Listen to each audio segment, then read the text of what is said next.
And we're on air with Perspectives Podcast. Hello, everybody, and thank you for tuning in today.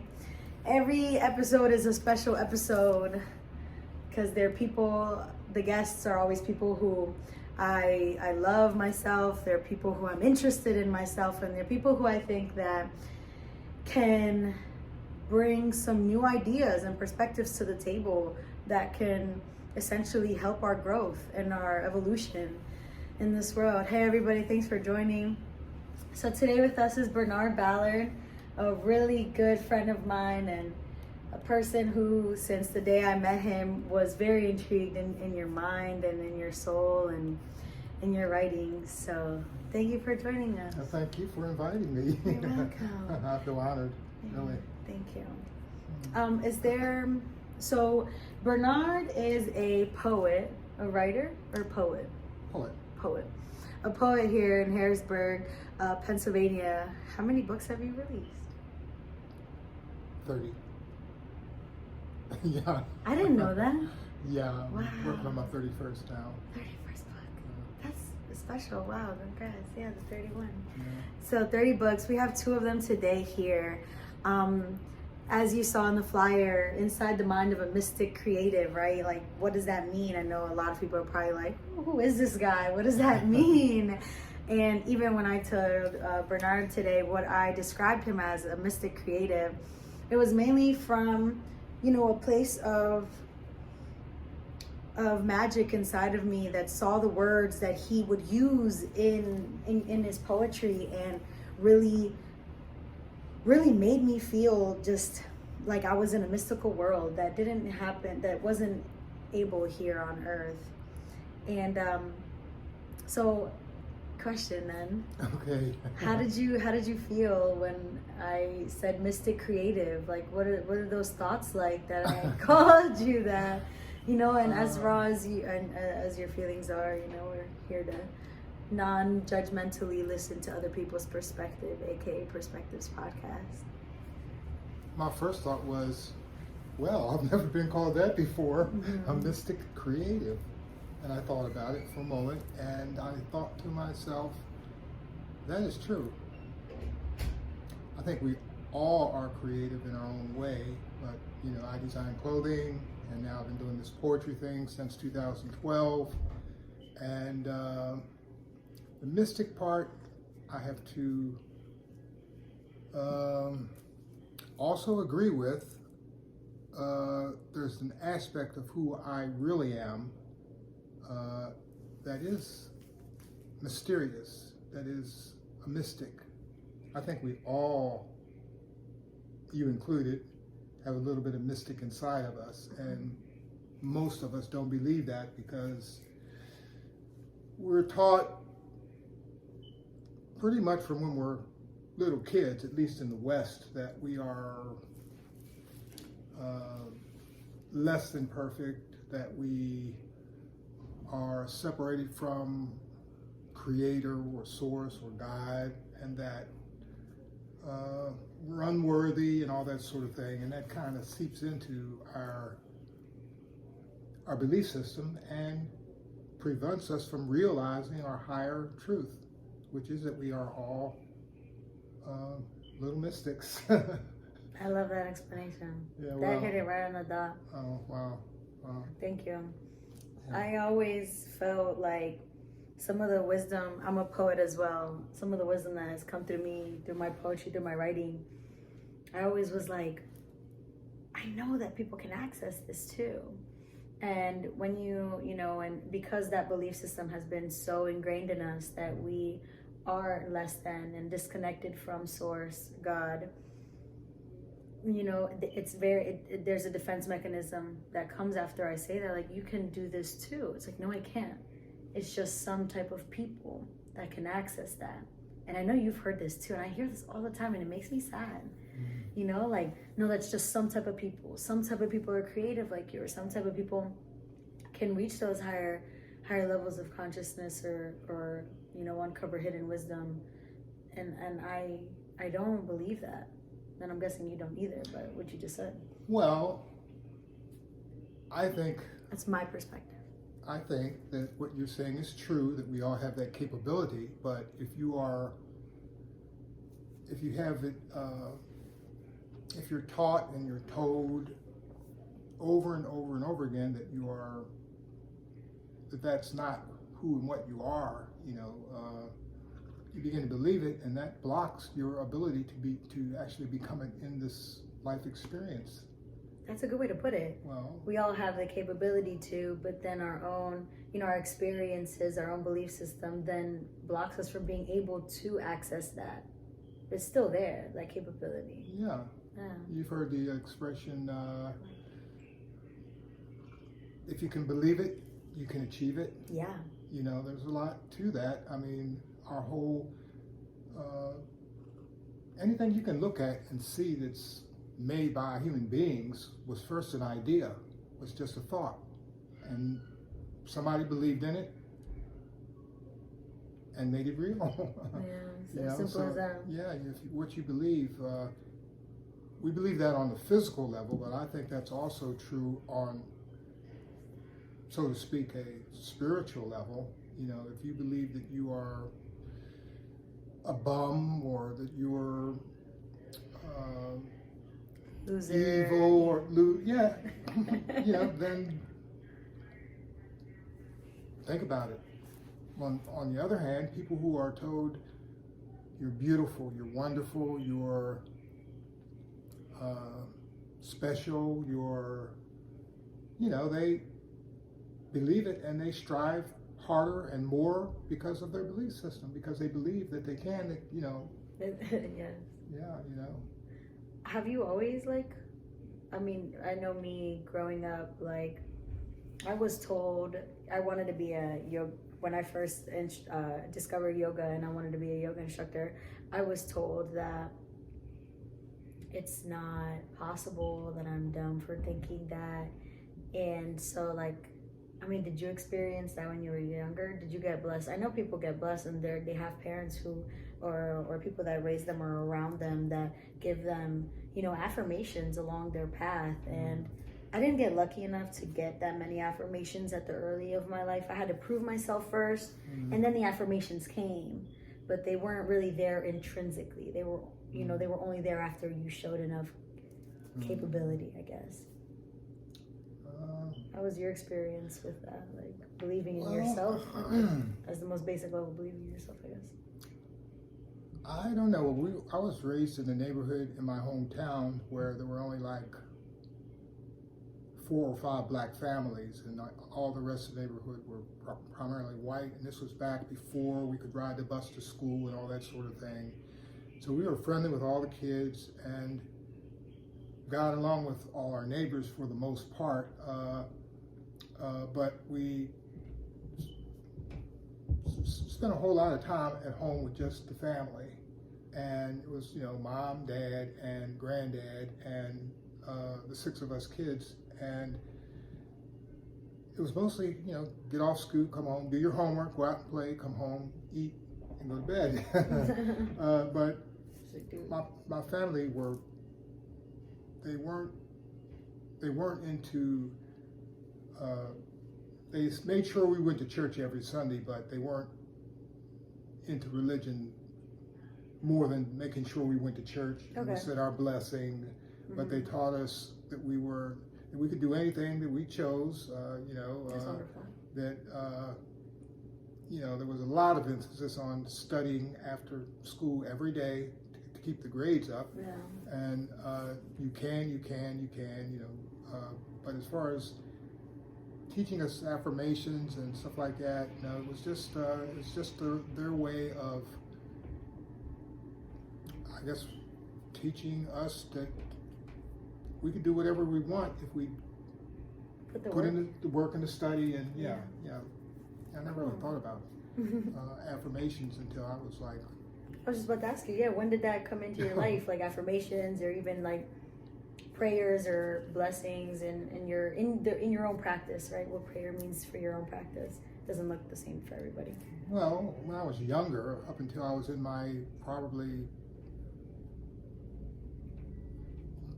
20s, I prayed like everybody else. You know, you get down on your knees and you pray to God in Jesus' name, and when you need something, pretty much, or thank you, you know. But like I said, it was more of a, this is what you do because this is what you're taught, than really believing that there was somebody up in the sky that was watching me all the time to see if I was going to be good or if I was going to be bad, like Santa Claus or something. But I was always interested in looking at different types of religious teachings. Like I read a lot of books that had to do with Eastern religion and philosophy and Native American, and I bumped into some Africans, and I was interested in finding, I think I always had this deep desire to know the deeper truths, because I wasn't able to get answers to really deep questions about, well, I'll give you an example. I remember asking my pastor at one point in time, sharing the idea that a lot of this stuff just didn't make sense if God is love. For instance, he told me, or in response to a question, I said, you mean if I were able to live my whole life and do all the good I knew to do and was always giving my best and not breaking any of the laws, I said, if a person could do that, could they go to heaven or, you know, be pleasing in the eyes of God? And he said, no. Actually, there's not really anything a man can do because Adam sinned and therefore sin came upon all mankind. And to me, that just didn't resonate as something that, you know, that love would do, to be unable to forgive. And questions like that. You know? So I had many questions and I wasn't getting a lot of answers. When you were younger, you said church. Yeah. A lot of times it was like, well, we're not supposed to know that. You're not supposed to ask that.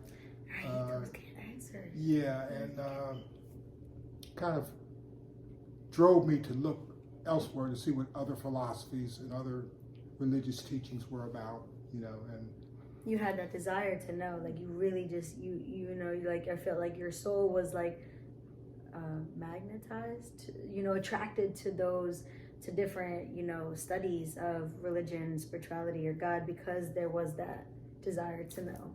I had a deep burning desire to know what was true and what was not, because I had a lot of guilt in my life when I would try to always try to do what's right, but then find myself falling short and doing the same thing, you know, 2 weeks later or 3 months later that I'd done before. You know, nothing big, but you know, it just didn't make sense to me that there wasn't. I don't even know. I don't even want to go there. It was like, but it caused me to look elsewhere to find the answers because I wasn't getting them from my church. At the time. Okay. You know what you made me think of just now? You said, I wanted to know what was true or was false.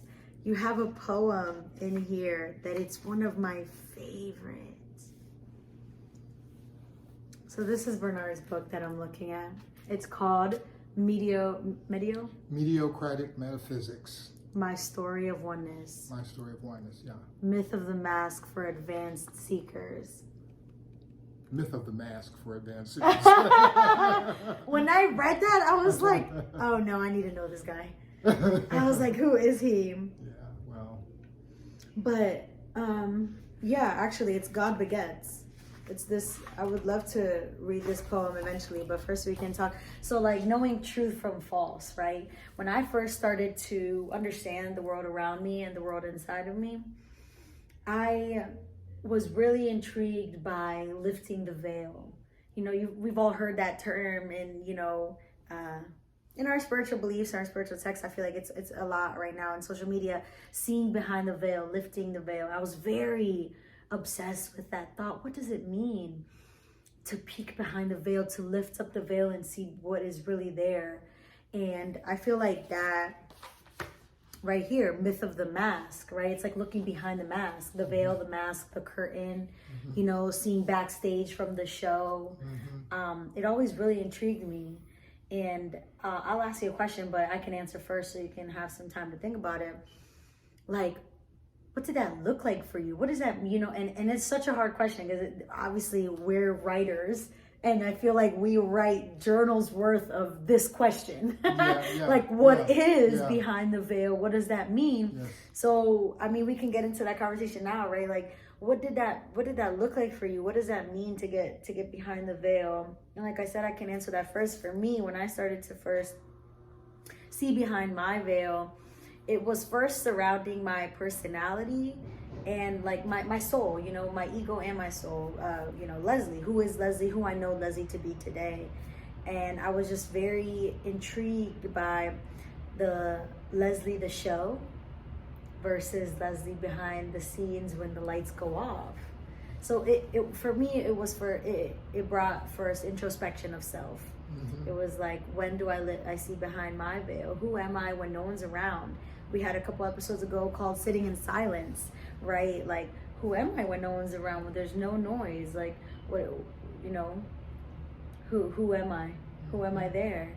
And then, yeah, after introspection of self came, you know, I looked outward to the world, kind of like when we're not all, you know, moving along with the pace of society today, or the pace of 24-hour clock, you know, the pace of 1 p.m., 2 p.m., 3 p.m. When we're not doing that, when we peak up, like, who are we on our bones? You know, what is going on behind everything? For me, first too, I was in like college, so like I got annoyed by all this like professionalism that I saw, and this, you know, eagerness to seem perfect and without flaw. And then the lifting up the veil came into my life, so I was really trying to, you know, I was really seeking, like, you know, like us stop faking that we're these perfect beings and that we're logical and we know and we have truth, and really be the chaotic messes that we are. That's where I came from. When I was young, I'm still young. I was young and I was just like, I need to rip this fake stuff off, the suits off. I need to rip the smile off my face. I need to rip the straightener out of my hair, the makeup up, you know what I'm saying? And like be as bare as possible, because I felt like that was real and raw. And it just hasn't been, it just wasn't presented to me in such a long time. So that's where I first got into it. It sounds like you had a deep desire to know and be who you really truly are, taking off the mask of what people expected you to do and expected you, the way you expected you to act. It's like, that to me is what's coming from your core. I mean, that in a way resonates with my experience of needing to know a deeper truth than I was getting in the places that I was looking for it. And I like that. So, well, my take on the mask, like, as I said, I've studied a lot of different types of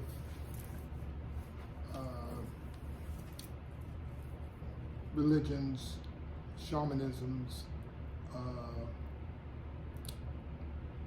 spiritualisms from different races and different countries, and they all point to the fact that there is one, if you will, supreme being, and it's generally the main aspect of it is it's creative, and it creates everything, and it created us and created all of nature,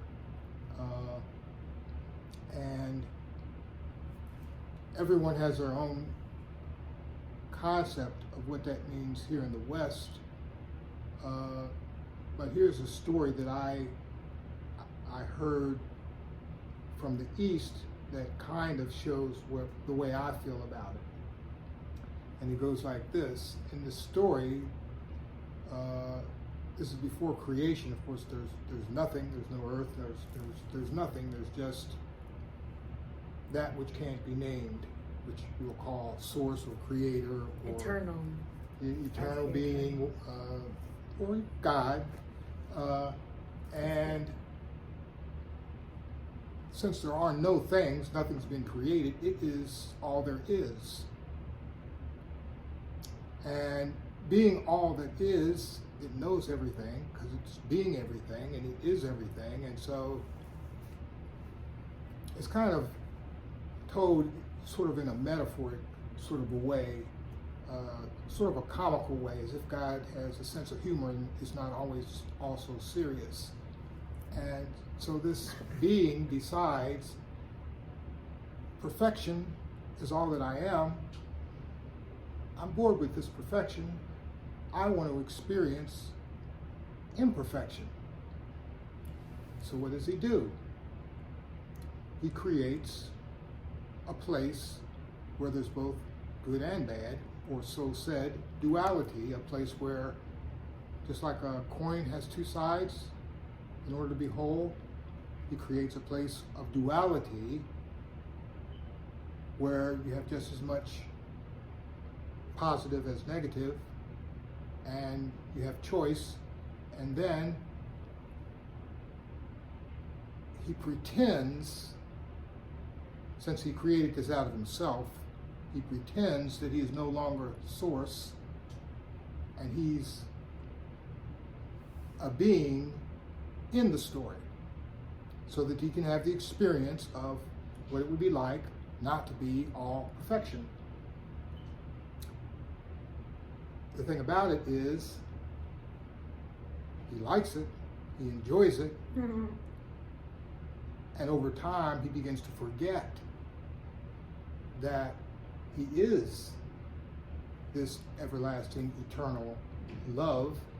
And because he's in a place where you can experience all sorts of things, pain, pleasure, good, bad, he's sort of lost. Now, I'm not saying that eternal all that is lost by any means, but since everything he created came out of him or arose out of his being, all the plants, all the animals, all the mountains, like quantum physics is now just, there's a guy that just got the Nobel Prize for physics, and he has shown that everything in the physical universe is connected on the subatomic level. And he proved it? He's proven it mathematically. Yeah, mathematically, yeah. Yeah, I mean, mathematically, wow. He's all over YouTube now because, you know, this was something that they thought never could be done, but he's shown it and proven it mathematically. Yeah. And he got the Nobel Prize. I didn't know that. Everyone and everything is connected. Right. And therefore, on some level, we are all one, vibrating, that appears as the physical universe. So anyway, the being is not lost. The eternal being is not lost. he's just forgotten who he is. Just forgotten who he is. Temporarily. Yeah. And that was quite a challenge to step into a realm where he would be able to forget who he is, all powerful, all mercy, all loving, all healing, and then experience all the rest of this stuff. And so, in essence, his journey is the journey to find his way back or to awaken, because it's like he's dreaming all this, so to speak, or it's an illusion, so to speak, or it's a Maya. They call it lots of things. It's a show. I've heard like the dance. It's a play. The dance of Shakespeare life. called it a play. Yeah, you know, it's master poets, mystics, shamans. They all know about the world beyond this world. People who've had near-death experiences, people who have almost been killed or had some great trauma in their lives, people who have done hallucinogens, all these people have, Me. have experienced something beyond. I mean, I would say you too, Bernard. Well, Like, and you know, just by reading your poems, like the first, like I'll always bring this up. The first time I heard you read your poem, I could tell that you have been somewhere not on Earth, and like, I mean, in the simplest term, like, I recognize you because I recognize me. You know what I'm saying? Like, and like those words don't come out of this earthly realm. They're, you know, like I feel like those words, like the words I write, and it took a long time for me to even accept and to call myself a writer. People would be like, "What do you do?"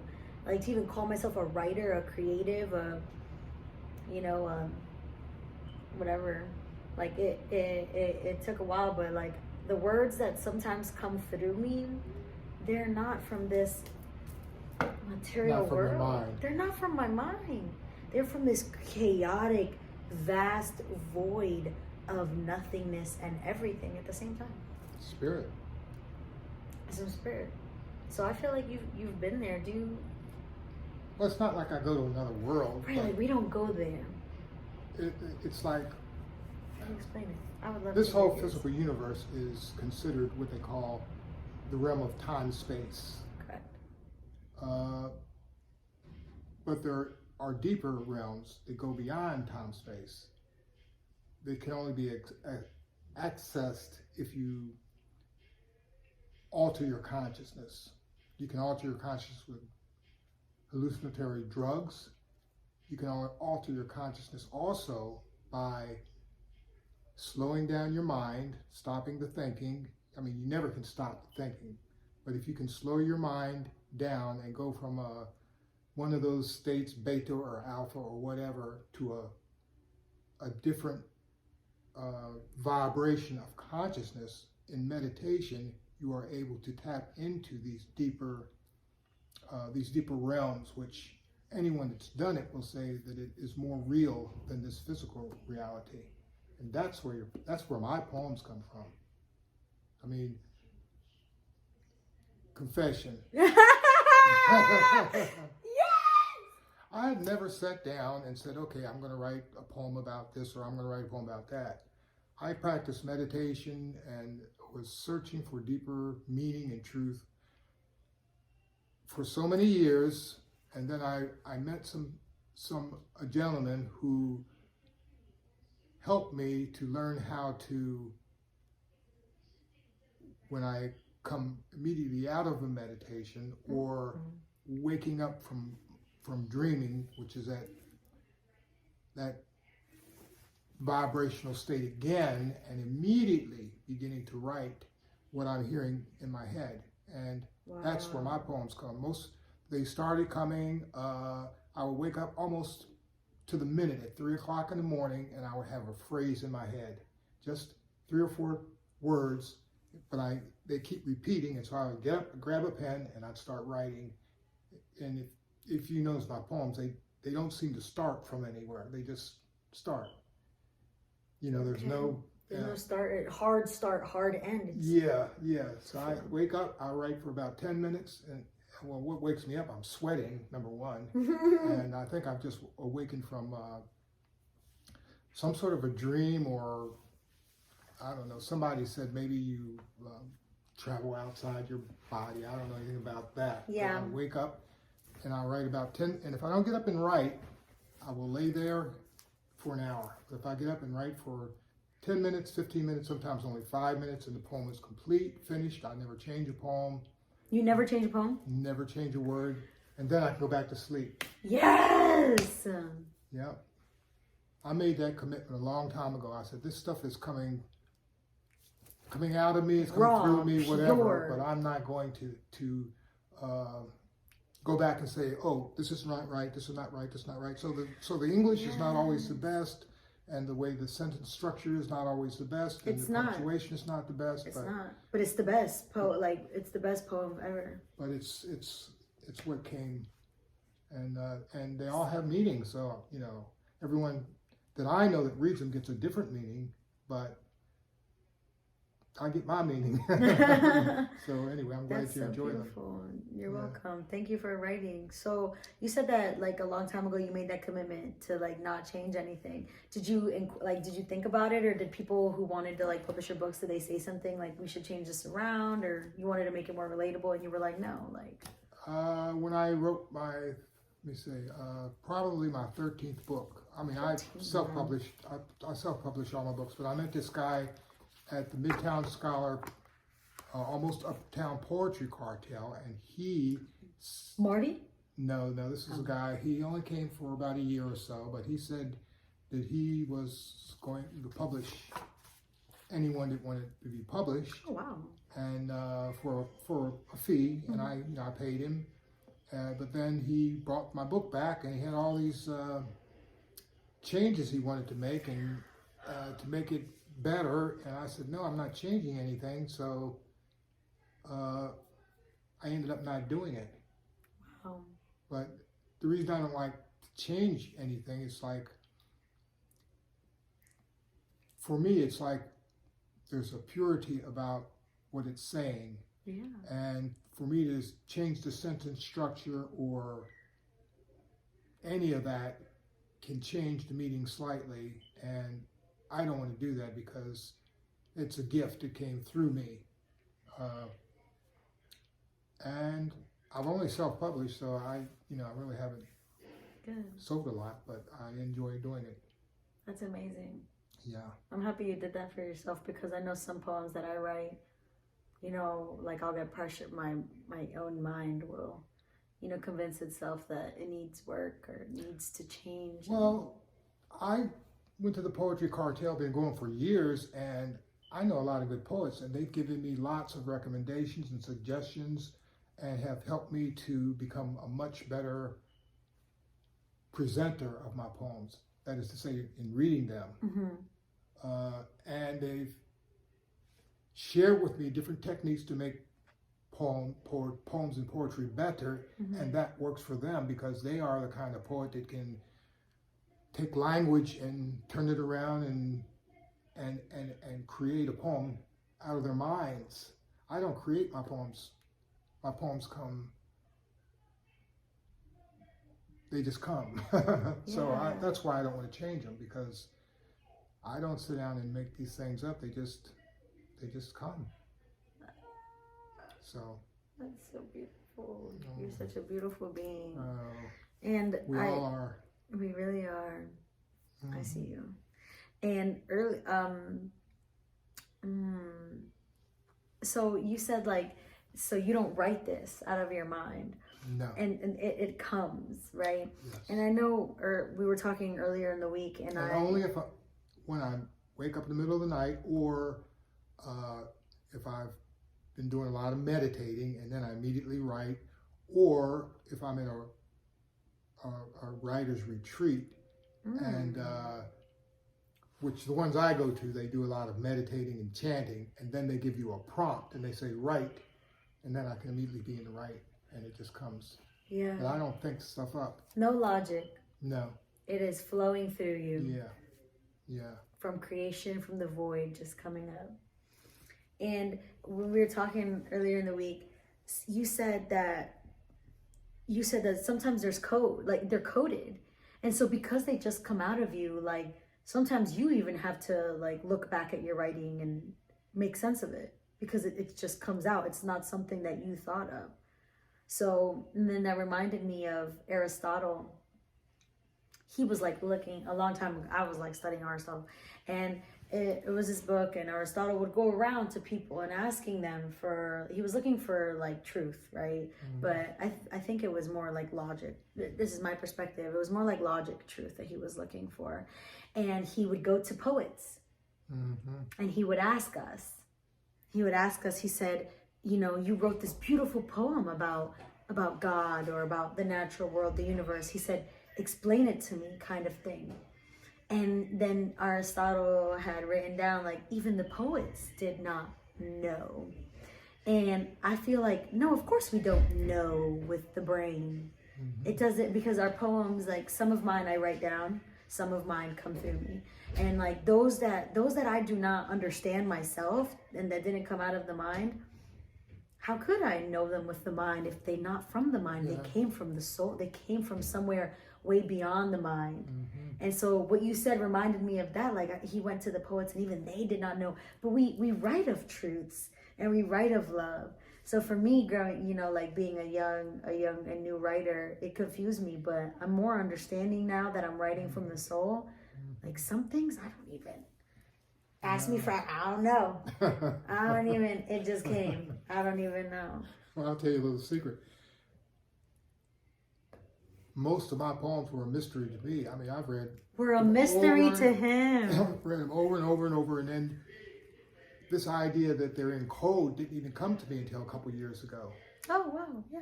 But you know, because I'm not educated writer, but the more I've read them and see the similarities and the themes that are so repetitive, I've come to understand that there's a surface meaning that you can read it and think about flowers and birds and the bees, and then there's a deeper meaning, and each of these is a symbolic. It means something that's going on or could be going on inside your life or inside your consciousness. You know what I'm saying? It's like two different poems. That's why I say they appear to me, I guess metaphor maybe is code or, but that's the way they are. I mean, it's a mix. So it's really hard for me. Each time I read one of my poems, when I go back and open another book and begin to read it, I see something a little bit different, and usually I can relate it to something that has happened in my life or is happening in my life right now, or that I can see happening in somebody else's life, because they're archetypical type themes in them. Yes. Yeah. That's amazing. I love how, and you said that you go back to your poems, and like every time you're just like, wow. Yeah. Like looking at new things, finding out new ways to look at things, and discovering new, uncoding different things. Yeah. That's beautiful. That really, like, I think that's beautiful, you know, to go back to my writings, to go back to your writings. I feel like it's very intimate to go back and see what came through you. Yeah. It was, you know, it's not your words, but it came through you, you know. That's what I've been saying for years. It's beautiful. People that I know have told me, well, what you're doing, you're channeling, or they'll say you are automatic writing, downloading, and all that is new, terminology. something I'm not familiar with, but I have done a lot of studying of physics, and quantum physics says that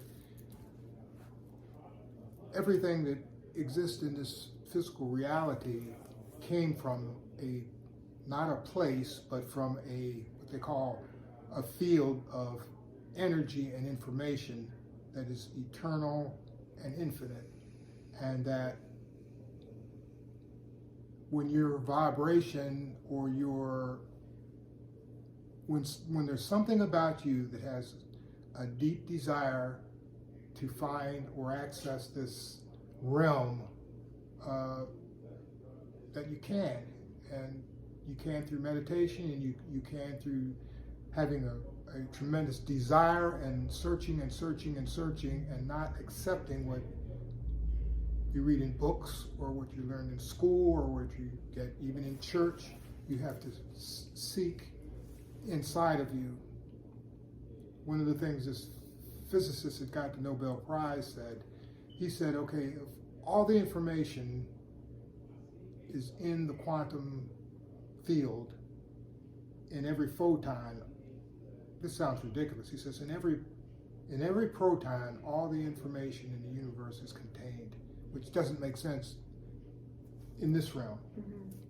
But he said, maybe the mystics knew what they were talking about when they said you have to go within if you want to know the deeper truths, because we're made up of protons, neutrons, electrons, and if information is embedded in energy, and we are beings of energy, and the mask that we wear is the the Greek word for persona or personality is mask. Mm-hmm. Persona means the mask. So this personality, Yep. and some poems say that we put on this flesh, this mortal flesh, whatever. It's like our costume. It's like our vehicle, Mm-hmm. but it's not truly who we really are. Mm-hmm. Anyone that says, I'm in love with him, why? Because of his hands? Because of his face, the way he looks, Handsome. the way he. Folks. Or do you love him or her because of something that you can't really put your finger on? Something about them that makes you really feel good, or maybe because they're courageous, which just has nothing to do with the body, or because they're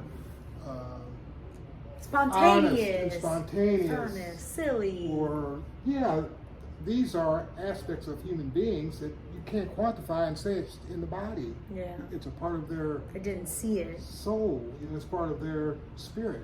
It's part of who they really are. It's not the mask. And most of us hide and really don't want anyone to really see who we really are, because they'll say you're silly, or they'll say you're. We got traumatized in the past. We got bullied. We got told that we were less than, and then we put on this protective mechanism. We put on the mask, and we said, okay, I'll hide my true self then, so that I won't get bullied or whatever it was. Mm-hmm. And it really is up to us throughout our lives, I feel like, to get back to us, to remember To remember who we truly are, to remember our truest selves. yeah. That's when you're free. Oh man, People free. don't like you when you're too free, though, because you're not allowed to say anything, do anything. Mm-hmm. But you're free. I created my own talk show. I created my own business because I didn't, I cuss on this thing and I don't have anybody to tell me not to, because I want to do what I want to do, I've always been like that. I didn't like people telling me what to do. And when I found my truest self, and as I'm still finding my truest self every day and discovering new parts of me, feeling safe enough and feeling affirmed enough to express it, it just feels like you can't be held back in the most beautifulest way. You can't be held back. I was gonna ask you a good question and I got lost. But, oh man, what was it? It'll come to you. It'll come to you. Yeah. Everything you said is so well done. It's so well said. So in the meantime, until that question comes to me, which hopefully it does, I don't want to go directly to this. Flowing. So before we go to the decoding of this is my favorite poem of all the books. It's called God Begets. Oh, okay. And I wanted to ask you to decode maybe a sentence or two, or we could read it all. I'll try. Right, or we could read it all to you could read it out loud. But before I get into this, how when you first started to download, to go into this deeper realm and pick and let the words come through you to write what you write. How long before you looked at the words and you were confident in them, or did you ever hide them? Were you ever just confused? I mean, of course, confusion comes, I guess. Well, the first couple books that I actually had somebody format and put together, I did not share them with anybody for quite a while. Wow, years? Maybe a year, Okay. because it was like a lot of them are spiritually oriented, and they suggest that God doesn't get jealous, that a God that is everywhere and all powerful has no reason to get jealous. In my opinion, my poems talk about God as only being love, and that He doesn't hate us, and that He's all about.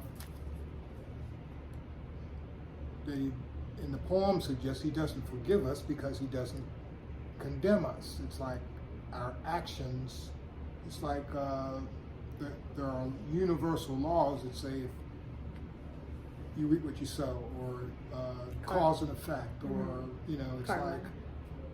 It's like the whole universe is set up so that whatever you do comes back to you, or there's an equal and opposite reaction to every action.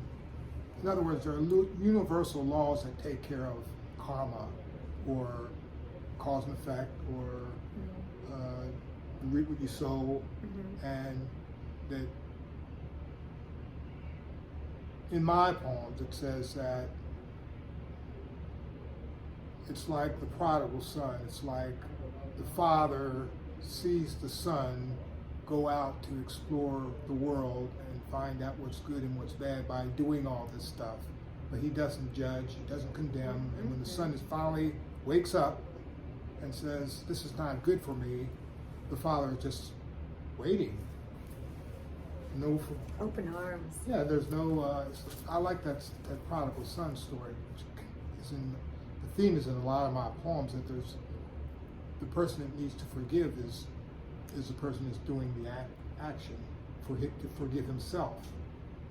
Because instead of asking to God for forgiveness. Well, he can do that too if he wants to, but if God is inside of him and God is outside of him and God is everywhere, I mean, God knows everything. Why? I mean, it sounds a little silly, and I debated whether or not I should even share these ideas in my head. But if God is everywhere and he's in everything and he knows everything and he sees everything,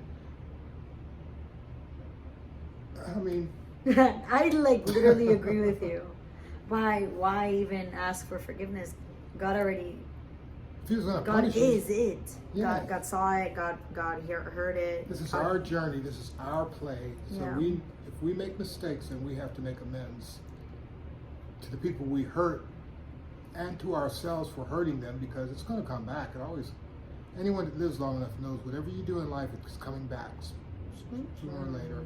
A lot of people don't believe it. And look at the shape the world's in. And so first, I always like to say, my God and the God I pray to isn't really it's not defined by gender. It's not defined by human things. It doesn't have skin. It's not a person up there, but a lot of people, I've seen that, would rather say, ask for forgiveness from God, but then not apologize. Like pray and pray and pray for forgiveness, but then not apologize to the actual human being that they hurt. It's kind of like that, putting and it's removing our personal responsibility. I feel like from our day-to-day activities and from our actions and behaviors. Yeah, I agree. I mean, if God is righteous, why should he forgive you? I mean, there's a verse that says something about you forgive your enemies if you want to be forgiven. You're supposed to forgive. If you want to be forgiven, then you should forgive your enemies. And that makes you responsible, as opposed to saying, okay, I'm not going to forgive my enemy, but I want God to forgive me. I don't even want to get into religious things. Somebody might come after me or something. I can't help it though, because it deals with the spirit at the same time. I mean, to me, it's putting the good in a box where it shouldn't be. I like that explanation. It takes our responsibility for being sons, so to speak. I mean, we're the ones responsible, in my opinion, for the good we do and the bad we do. And we need to forgive ourselves when we do bad if we expect to be forgiven. God already forgave, though. For me, in my Perspectives podcast, God already forgave me the second before I even did it. You know what I'm saying? Like, because God is love, God is me, God is, so for me, it's like, all of that. So you pray. I pray. I go with him. You go with him. How was your mode of praying? Yes, that's the better question. I mean, I used to pray with words, and then I believe that God, if you want to call it God, source, infinite intelligence, eternal, awareness, whatever, universe, that nothing gets by it. So me sitting here and speaking words which are coming from my mind, and they might be true and they might not. You ever pray for something one day and then the next day God gives it to you, and then you go right back out and do it? Or you pray for something and it don't come, and you say, God didn't bring it to me. It's like okay. I don't want to blame something that's infinite, totally intelligent, totally wise for anything. My prayers are silent. It's like, okay, Father, I know you know everything that's in my mind, so you know what to give me. You know what I desire. My prayer is, thank you. Yeah. I mean, I have in my mind what I would like to see in life, and sometimes I ask because, it's been doing it all my life, but I don't actually, I ask, and then I do everything that I can do to make it happen. Mm-hmm. But my asking is not so much anymore, oh, please help me to get this, or please help me to get that, because I believe he's helping us all the time if we're helping ourselves. Mm-hmm. And so, I don't know. I wrote a short story about a place where there was no words, that the way you communicated was through shifts in the colors of your energy field. Wow. And I wrote a short story about it. It was like a 3-sentence place. That's so, deep. Yeah. You see how I say it though? I'm just like nonchalant but about it. God can't be that smart, Kenny. To read your mind. Oh, shut up. Like that. Thank you. You're in tune with the infinite, I would say. I'll call that being in tune with the infinite. That's how I see you. I'm a reflection of you. Unfortunately, I can't hold it. But I try. So, and I wrote of a place like that because it just didn't, I was at one point, I think I was like 19 years old. Or maybe even, no, I was 19. I was definitely 19, maybe even 18.